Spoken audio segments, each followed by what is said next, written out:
Russia, at the end of the 19th century, wasn't simply a backward empire. It was a gold-plated powder keg, ruled by a godlike autocracy that refused to see the fire crackling beneath. While Europe moved toward parliamentarism and industrial modernization, the Tsars maintained a feudal system disguised as imperial civilization. But the signs of collapse were everywhere, in the frozen fields where peasants barely survived, in the stifling factories of St. Petersburg, and in the clandestine pamphlets circulating among students and workers. This is the story of the Russian colossus before it fell, of the system that engendered its own ruin. And not everything happened in 1917. In this first episode of Untold History, we travel to the heart of an empire that refused to change, until it was too late. The Russian Empire in 1900 was an anomaly. With more than 170 million inhabitants, it spanned 11 time zones, spoke more than 100 different languages, and was home to an ethnic diversity that made it impossible to govern without coercion. Power was centralized in the figure of the Tsar, considered by many to be an extension of divine will. This absolute autocracy had barely been touched by the reforms of the 19th century. Tsar Nicholas II ascended the throne in 1894. Young, insecure, and fervently religious, he was the worst kind of autocrat, one who believed himself predestined. He never received serious political training. He was raised to command, not to understand.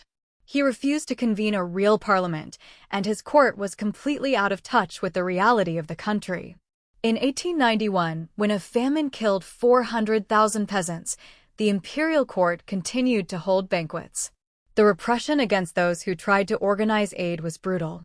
This was not a mistake, it was a political decision. The Tsars viewed their people as vassals, not as citizens. And this contempt took root. The seeds of the revolution were not born in Marx's books. They were born in the daily humiliation of millions. In January 1905, thousands of workers, led by the Orthodox priest Georgy Gapon, marched toward the Winter Palace with a demand: bread, work, and a voice in the government. They expected mercy. They received bullets. That bloody Sunday was the beginning of a wave of spontaneous protests, strikes, and uprisings that at times shook the regime. In response, the Tsar conceded some reforms. He created the Duma, allowed, limited, political parties, and promised civil liberties. But it was all an illusion. Within a few months, the Duma was dissolved, the parties persecuted, and the promises shelved. The most active revolutionaries were not the Bolsheviks, but unaffiliated workers who organized themselves in the first Soviets. Many of them were later secretly executed or sent to Siberia. When Russia entered the First World War, its soldiers were sent to the front without boots, without weapons, and without a plan. Many used rifles from 1891. Battles like Tannenberg and the Masurian Lakes were disasters that cost hundreds of thousands of lives.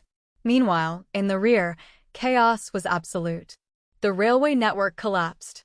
In the cities, bread was scarce and inflation soared. Tsarina Alexandra took refuge in superstition.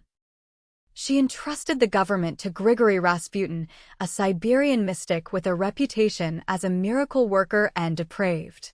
During the war, Nicholas II personally assumed command of the army. It was a disastrous decision. He was directly linked to military failure and left civilian power in the hands of the unpopular Alexandra. The foreign press portrayed Russia as a tottering empire, ruled by mysticism and ineptitude. In Petrograd, February dawned with food strikes. What seemed like just another protest turned into an insurrection. Army troops refused to fire on the demonstrators. Some even handed over their weapons.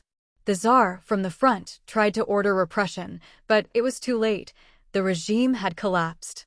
On March 15, 1917, Nicholas II abdicated in favor of his brother Michael, who in turn rejected the throne. The autocracy was dead. But the revolution had barely begun. In his last days as Tsar, Nicholas II wrote in his diary, "All around is treason, cowardice, and deceit." He died completely convinced that he had been abandoned by his people. The old order had been overthrown. But in the power vacuum, new ambitions, new leadership, and new betrayals emerged. In the next episode of Untold History, we will see how the chaos of 1917 gave way to the rise of Lenin, the October coup, and the birth of a new absolute power.